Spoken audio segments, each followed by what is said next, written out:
আমাদের চ্যাপ্টারের নাম হচ্ছে কাজ, শক্তি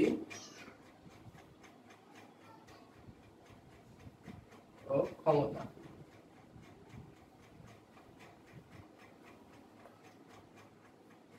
তাহলে আমাদের প্রথম যে টপিক আজকে পড়বো সেটা হচ্ছে সংরক্ষণশীল বল এবং অসংরক্ষণশীল বল।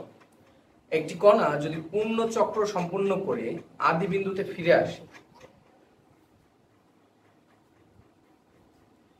দেখো একটি কণা যদি পূর্ণ চক্র সম্পূর্ণ করে আদি বিন্দুতে ফিরে আসে, ফিরে আসলে যে বল দ্বারা কৃত কাজ শূন্য হয়, যে বল দ্বারা কৃত কাজ শূন্য হয় তাকে সংরক্ষণশীল বল বলে। সংরক্ষণশীল বল বলে, দেখছো? এবং অসংরক্ষণশীল বল হচ্ছে কোন কণা একটি পূর্ণ চক্র সম্পন্ন করে আদি বিন্দুতে ফিরে আসলে যে বল দ্বারা কৃত কাজ শূন্য হয় না, সেই বলকে অসংরক্ষণশীল বল বলে। কথা কি বুঝছো?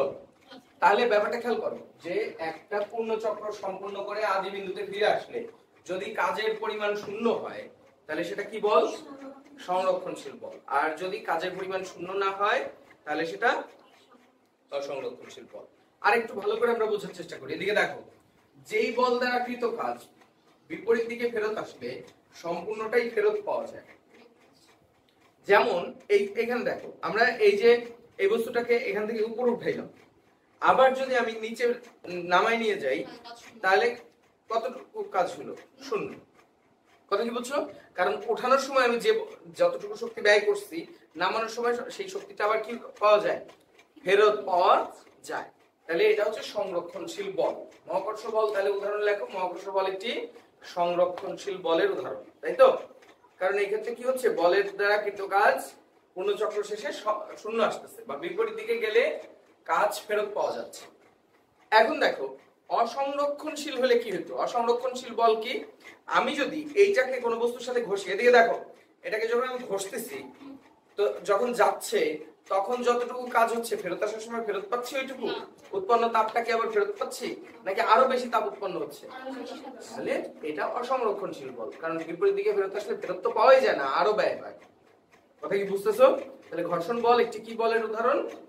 অসংরক্ষণশীল বলের উদাহরণ। কথা কি বুঝতেছো? তাহলে এই দুটার মধ্যে পার্থক্য আসে অনেক সময়, যে সংরক্ষণশীল বল এবং অসংরক্ষণশীল বলের মধ্যে পার্থক্য লেখো। এদিকে খেয়াল করো, প্রথম পার্থক্য হয়ে গেছে সংজ্ঞায়। কথা কি বুঝছো? দ্বিতীয় পার্থক্য উদাহরণ। তৃতীয় পার্থক্য আমরা কি করছি? বিপরীত দিকে আসলে কাজ ফেরত পাওয়া যায়। তৃতীয় পার্থক্য না এটা? বিপরীত দিকে আসলে কি পাওয়া যায়? কাজ ফেরত পাওয়া যায়। আর একটা পার্থক্য আছে, এদিকে খেয়াল করো, খুব গুরুত্বপূর্ণ পার্থক্য। সংরক্ষণশীল বল দ্বারা কৃত কাজ পথের উপরে নির্ভর করে না। কেমন দেখো, এদিকে খেয়াল করো, এখান থেকে এই বস্তুটাকে এই সোজা উঠাইছি, এখান থেকে এই উচ্চতাটা ধরো এইচ উচ্চতা, তাহলে এইটুকুতে কতটুকু কাজ করতে হয়েছে? এম জি এইচ, সংরক্ষণশীল বল দ্বারা কাজ হয়েছে। এটাকে আমি সোজা না উঠায় এইভাবে পেঁচায় পেঁচায় পেঁচায় পেঁচায় এই উচ্চতায় উঠাইছি, কতটুকু কাজ হয়েছে? পথের উপরে নির্ভর করছে? তাহলে পথের উপরে নির্ভর করে না এই বল দ্বারা কৃত কাজ। বাট তুমি যদি অসংরক্ষণশীল বলের ক্ষেত্রে ধরো, এই জিনিসটাকে আমি সোজা এইভাবে ঘষা দিছি, এদিকে খেয়াল করো, সোজা একটা জিনিসের উপর ঘষা দিছি, এই টেবিলের উপরে এই বস্তুটাকে আমি সোজা ঘষা দিলাম, তাহলে এখান থেকে এইটুকু একটা পথ, যতটুকু তাপ উৎপন্ন হইলো, আমি যদি এইভাবে বাঁকা পথে ঘষতাম তাহলে কি বেশি তাপ উৎপন্ন হইতো না? কারণ বেশি পথ ঘষা লাগতো। তাহলে এটা কি পথের উপরে নির্ভর করে? আগেরটা পথের উপরে। সংরক্ষণশীল বল দ্বারা কৃত কাজ পথের উপর নির্ভর করে না, অসংরক্ষণশীল বল দ্বারা কৃত কাজ পথের উপরে নির্ভর করে। লিখছো সবাই? এর পরের টপিকস শক্তির নিত্যতার সূত্র বা সংরক্ষণশীলতার সূত্র।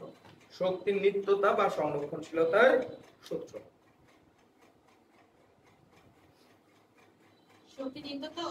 শক্তির নিত্যতা বা সংরক্ষণশীলতা। নিত্যতা মানে সংরক্ষণশীলতা। কনজারভেশন অফ এনার্জি, ইংলিশে বলে কনজারভেশন অফ এনার্জি। এদিকে খেয়াল করো, শক্তিকে ধ্বংস করা যায় না, সৃষ্টিও করা যায় না। কথা খেয়াল করো, এটাই নিত্যতার সূত্রটা। শক্তিকে ধ্বংসও করা যায় না, সৃষ্টিও করা যায় না। এক রূপ থেকে অন্য রূপে শুধু রূপান্তর করা যায়। এটাকেই শক্তির সংরক্ষণশীলতার নীতি বলে। তার মানে মহাবিশ্বের, শুধু পৃথিবীর বললে কিন্তু ভুল হয়ে যাবে, কারণ পৃথিবী থেকে রকেট নিয়ে যখন চাঁদে চলে যাও সেই শক্তি কি আর পৃথিবীতে থাকে? তাহলে পৃথিবী না, মহাবিশ্বের মোট শক্তি কি? স্থির। সৃষ্টির শুরুতে যতটুকু শক্তি ছিল মহাবিশ্বে এখনো ততটুকুই আছে, শেষেও ততটুকুই থাকবে। হয়তোবা শুরুতে যেই রূপে ছিল শেষে সেই রূপে থাকবে না, অন্য রূপে কনভার্ট হয়ে যাবে, কিন্তু শক্তি অতটুকুই থাকবে। এটাই শক্তির নিত্যতার সূত্র। কথা কি বুঝছো? এরপরে লেখো যান্ত্রিক শক্তির নিত্যতার সূত্র। যান্ত্রিক শক্তির নিত্যতার সূত্র। আগেটা কি ছিল? শক্তির নিত্যতার সূত্র। এবার কি? যান্ত্রিক শক্তি। কোন সিস্টেম বা ব্যবস্থায় যান্ত্রিক শক্তির নিত্যতার সূত্রটা লেখো। কোন সিস্টেম বা ব্যবস্থায় শুধুমাত্র সংরক্ষণশীল বল ক্রিয়া করলে ব্যবস্থার প্রতিটি বিন্দুতে বা প্রতিটি অবস্থায় প্রতিটি বিন্দুতে বিভব শক্তি ও গতিশক্তির সমষ্টি সমান। কোন ব্যবস্থা বা সিস্টেমে যদি শুধু সংরক্ষণশীল বল ক্রিয়া করে তাহলে সেই ব্যবস্থার প্রত্যেক ক্ষেত্রে বিভব শক্তি এবং গতিশক্তির সমষ্টি কনস্ট্যান্ট বা ধ্রুব হবে। কথা কি বুঝছো? তার মানে সেম থাকবে। ব্যাপারটা খেয়াল করো, আমি একটা বস্তুকে এখান থেকে এদিকে দেখো, এই ভূমি থেকে একটা বস্তুকে আমি উপরে উঠাইলাম, আবার নিচে নামাইলাম, তাহলে এদিকে খেয়াল করো, যদি আমরা এই বস্তুটাকে ভূমি থেকে এই উচ্চতায় উঠাই তাহলে এইটা কি? এখানে শুধু কি বল ক্রিয়া করছে? সংরক্ষণশীল বল। অবভিয়াসলি সংরক্ষণশীল বল ক্রিয়া করছে। এই বিন্দুতে যতটুকু শক্তি থাকবে, বিভব শক্তি এবং গতিশক্তির সমষ্টি যা হবে, এই বিন্দুতেও তাই হবে, এই বিন্দুতেও তাই হবে, এই বিন্দুতেও তাই হবে। এটাকে কি বলা হয়? যান্ত্রিক শক্তির নিত্যতার সূত্র। তাহলে আমরা এটা একটু প্রমাণ করি কিভাবে হবে। স্যার পরিমাণ তো তাই না শক্তি? হ্যাঁ, শক্তির পরিমাণ। এখানে এইচ উচ্চতায় আছে, ভূমি থেকে কত উচ্চতায়? এইচ উচ্চতায়। তাহলে এইচ উচ্চতায় থাকলে এই বিন্দুর বিভব শক্তি ইপি কত? MG H. ই কে এই বিন্দুতে কত? 0, কারণ গতিশক্তি 0। তাহলে টোটাল শক্তি ই, এই জায়গায় এই বিন্দুটাকে এ বিন্দু বলো, ই এট এ ইকুয়াল টু কত? MG H. বুঝা যাচ্ছে? এ বিন্দুর মোট শক্তি। ধরো কিছুক্ষণ পর বস্তুটা এক্স উচ্চতা বা এক্স পরিমাণ নিচে এসে পড়লো, এখান থেকে কতটুকু নিচে আসছে? এই বিন্দুতে ইপি কত হবে তোমরা বলো? MG H minus x. কেন বলো তো? এইচ থেকে এক্স পরিমাণ নিচে নামছে, তাহলে এই নিচে থেকে এটার উচ্চতা কত? H minus x. H minus x এখন কত উচ্চতায় আছে? H minus x. তাহলে বিভব শক্তি কত? mg into H minus x. এখন ই কে ইকুয়াল টু আমরা কি জানি? এখানে দেখো ই কে বের করতে চাচ্ছি এই বিন্দু, এই বিন্দুটাকে বলো বি বিন্দু। হ্যাঁ, বি বিন্দুতে ই কে ইকুয়াল টু কত? Half m v square. But আমরা আবার জানি ভি স্কয়ার ইকুয়াল টু কি? U square plus 2as। এখানে এর জায়গায় কি বসবে? অভিকর্ষ ত্বরণ জি, কিন্তু এস কি হবে? এক্স। এক্স হলো কেন বলো? এক্স পরিমাণ সরণ করছে, সরণের মান এখানে কত? কতটুকু সরণের কারণে এটা হইছে? এক্স পরিমাণ। তাহলে আমরা ইকের লাইনটা পরে লিখি। তাহলে এখন এই বিন্দুতে বস্তুটা কি ছিল? স্থির। কি ছিল? স্থির ছিল। তাহলে কিউ এর মান কত? 0 প্লাস 2gx। অতএব v স্কয়ার ইকুয়াল টু কত পাইলা? 2g v square equal two আমরা পাইলাম 2gx। তাহলে e কে এর মান কত পাবো এই বিন্দুর? Half m v square, half m into 2gx। 2 এবং এই 2 কাটা যাবে না, তাহলে কত আসলো? e কে ইকুয়াল টু mg x। এই বিন্দুর e কে এর মান কত? mg x। তাহলে এই দুটোকে যোগ করো, তাহলে এই eb, এটা b বিন্দু, তাহলে এই জায়গায় এই দুটো গুণ হয়ে গেলে কত আসতেছে? mg h minus mg x plus mg x। কেন? এই দুটোকে যোগ করছে, বুঝছো না বুঝো নাই? mgx plus h minus x কে এখানে বসাইছি দুটার গুণ করে দিয়ে mgh মাইনাস mgx আসছে আর mgx আসছে mgx কি হচ্ছে কাটলে eb তে কত মোট শক্তি কত আসছে eb তে কত পাইলাম আমরা mgh eb b বিন্দুতেও mgh মোট শক্তি আসলো তাহলে সব বিন্দুর বিভব শক্তি সমান হয় এটা প্রুফ হলো কিনা সংরক্ষণশীল শক্তির ক্ষেত্রে না সংরক্ষণশীল বা বিভব শক্তির ক্ষেত্রে মহাকর্ষ বলের ক্ষেত্রে সকল বিন্দুতে কি আসলো শক্তির পরিমাণ একই তাহলে এটা কি সংরক্ষণশীল শক্তির সংরক্ষণশীলতা বা বিভব যান্ত্রিক শক্তির নিত্যতার সূত্রকে সাপোর্ট করছে কিনা এটা যান্ত্রিক শক্তির নিত্যতার সূত্রকে সাপোর্ট করছে এখন ধরো এইটা নামতে নামতে এই ভূমির স্পর্শ করার বিন্দুতে চলে আসলো তখন কি হবে বলতো এইটাকে আমরা লাস্ট বিন্দু সি বিন্দু বললাম কত সি ভূমি স্পর্শ করে নাই কিন্তু এখন করে নাই কেবলমাত্র করবে ভূমি স্পর্শ করার ঠিক পূর্ব মুহূর্তে কত হবে ইপি মান কত হবে বলো এটা আমি নিচে লিখি ইপি এর মান এই বিন্দুতে কত হবে 0 আর ইপি এর মান কত হবে বলো half m v square but এই যে ভি স্কয়ারের এই সূত্র যদি আমরা বসাই তাহলে আমরা দেখছি x পরিমাণ নেমে আসার কারণে গতি শক্তি কত হয়েছিল mgx তাহলে h পরিমাণ নেমে আসছে এখান থেকে এই পর্যন্ত তাহলে mgh হবে এই বিন্দুতে গতি শক্তি হবে mgh তাহলে ভূমি স্পর্শ করার ঠিক আগ মুহূর্তে সি বিন্দুর মোট শক্তিও কত হবে তাহলে যান্ত্রিক শক্তির নিত্যতার সূত্র যেটা বলতেছিল যে কোন একটি সিস্টেম যদি শুধুমাত্র কি বল কাজ করে সংরক্ষণশীল বল ক্রিয়া করে কোন একটি সিস্টেমে তাহলে সেই সিস্টেমের প্রতিটি বিন্দুর বিভব শক্তি এবং যান্ত্রিক শক্তি গতি শক্তির যোগফল বা মোট যান্ত্রিক শক্তি ধ্রুব হবে ক্লিয়ার এখন এটা শুধুমাত্র এটা আমরা কোন সিস্টেমে দেখলাম এটা আমরা একটা বস্তুকে উপর থেকে পড়তে দেখলাম তাই না এইটা পেন্ডুলামের ক্ষেত্রেও সত্য পেন্ডুলামের ক্ষেত্রে এইটুকু তো এরপর দেখো এই সেম ঘটনা যদি পেন্ডুলামের ক্ষেত্রে আসে পেন্ডুলাম দিয়ে অনেক সময় সৃজনশীল দেয় কয়েকবার আসছে পেন্ডুলাম দিয়ে সৃজনশীলটা তো মনে করো এই একটা পেন্ডুলাম ছিল পেন্ডুলামটাকে আমি এই জায়গায় নিয়ে গেলাম এইভাবে তো এইটাকে যখন ছেড়ে দিব তখন এটাও তো এইদিকে আসবে এইখানে এই পর্যন্ত উঠবে তাই না তাহলে এইখানেও বস্তুটা কোন শক্তির কারণে কোন বলের কারণে কাজ করতেছে মহাকর্ষ বলের কারণেই এটা পেন্ডুলামের মধ্যে কোন বল কাজ করে তো এটাও শক্তি সংরক্ষণশীলতা নীতি মেনে চলবে ক্লিয়ার তাহলে এইটা এই সর্বোচ্চ উচ্চতা কোন বিন্দু এই বিন্দুতে যখন থাকবে এই বিন্দুর শক্তি কত হবে এইটাও কি EP mgh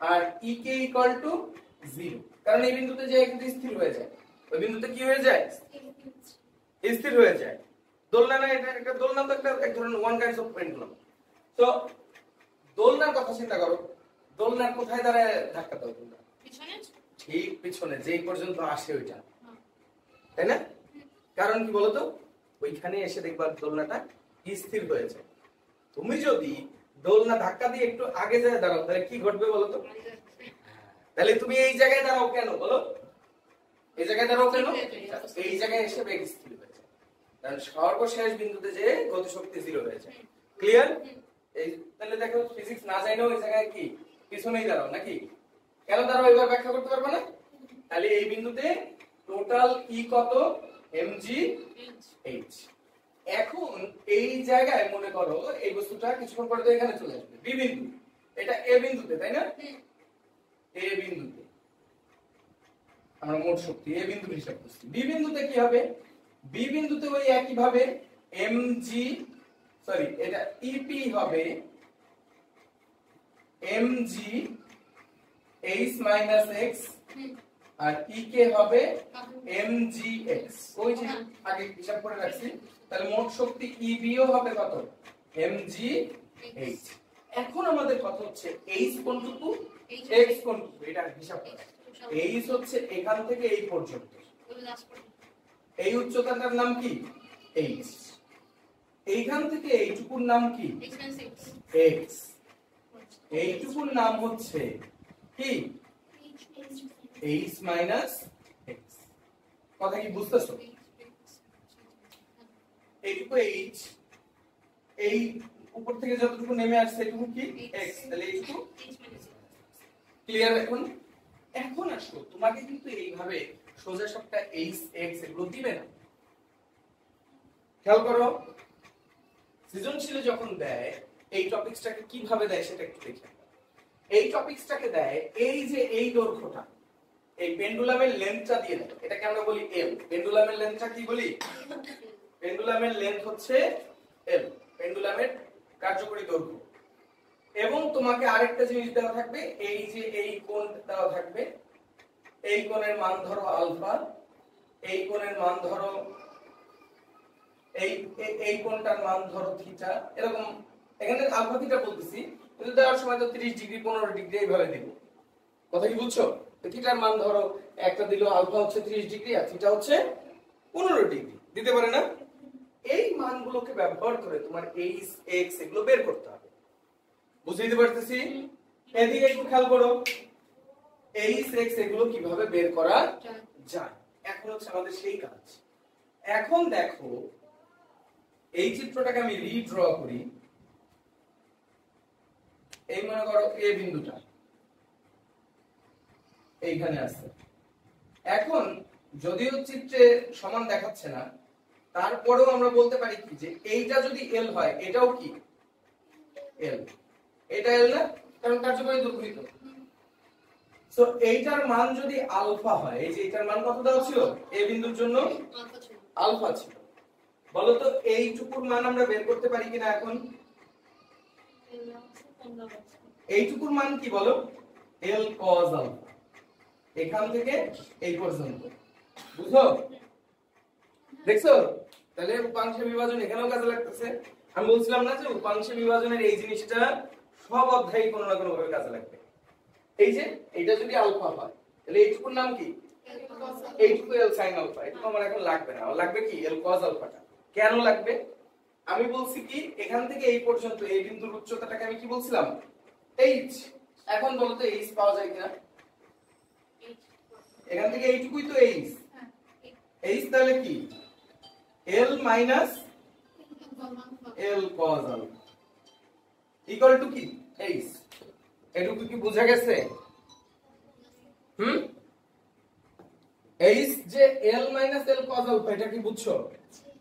ওকে, তাহলে তোমরা আমাকে বলো এই যে h minus x এইটুকুকে বের করতে পারবা না? অনুরূপ ভাবে যদি h minus x বের করতে চাও কি হবে বলো? স্যার পুরোটা তো ছেড়ে তাই না? তাহলে h minus x equal to কি হবে তোমরা বলো তো? এইটুকুর দৈর্ঘ্য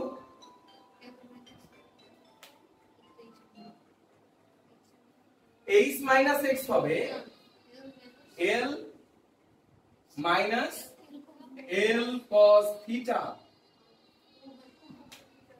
এইটুকু কত হবে? থিটা। এইটা cos থিটার জন্য হচ্ছে না? এখান থেকে এইটুকু কত? থিটা, কারণ এই অ্যাঙ্গেলটা কত? এখান থেকে এইটুকু তাহলে কি l cos থিটা। তাহলে এই h minus x টা কত? l cos theta. বুঝছো? তাহলে h এর মান জানো, h minus x এর মান জানো, কিসের মান বের করা যাবে? x এর মান বের করা যাবে, যাবে না? এইটুকু এইটা বের করা শিখছো? হ্যাঁ। এই জায়গায় কোনটা কত ছিল? আলফা। তাহলে এইটুকুর মান কত বের হইছে? তাহলে এই জায়গায় এটা কত? এই অ্যাঙ্গেলটা কত? থিটা। তাহলে এখান থেকে এইটুকু কত? l cos theta. তাহলে এইটুকু কত? h minus x, l minus l cos theta. এটা আমরা অঙ্ক করতে আরো প্র্যাকটিস করব, তখন আরো ক্লিয়ার হবে। কথা কি বুঝছো? কিন্তু হিসাবে এরকমই করব, কিন্তু h x এগুলো আমাদের কি করতে হবে? বের করে নিতে হবে। বুঝতে পারছি? ভিন্ন ভিন্ন সিচুয়েশন আমরা ভিন্ন ভিন্ন ভাবে বের করব, এগুলো সমস্যা নেই। এবার দেখো লাস্ট টপিকস এই চ্যাপ্টারের, এটা কি ক্ষমতা। মানে x এর মান অন্য ভাবেও বের করা যায়, আমরা কি ওইভাবেই করতে হবে সেটা না। তুমি দেখো x, আমি যদি সরাসরি x বের করতে চাইতাম তাহলে কি করতাম বলো তো? সরাসরি x বের করতে চাই তাহলে এই চিত্র থেকে বলো কি হবে? x equal to L cos alpha minus L cos L cos theta theta minus L cos alpha। কারণ কি দেখো তো কেন এটা হচ্ছে বুঝছো কিনা? কেমন নেই চিন্তা করো খালি বুঝাই দিলে তো হবে না, তোমরা একটু চিন্তা করো। এল cos থিটা তো পুরোটা না, থিটা ছোটটা না, মানে আলফা তো পুরোটা হয়। L cos theta কোনটা? থিটা হচ্ছে ওইটুকু, এখান থেকে এই পর্যন্ত পুরোটা theta. L cos theta L cos theta কি এখান থেকে এই পর্যন্ত, আর L cos alpha হচ্ছে এখান থেকে এই পর্যন্ত। তাহলে এই দুটো মাইনাস করলে কি পাওয়া যায়? বুঝতে লাগার দরকার নেই, চিত্র দেখে চিন্তা করো। আচ্ছা মানে থিটা হচ্ছে পুরোটা, থিটা হচ্ছে পুরোটা, পুরাটা বলো কেন? পুরাটা মানে পুরাটা তো ওইটুকু আর কি আলফা পুরাটা তো L পুরাটা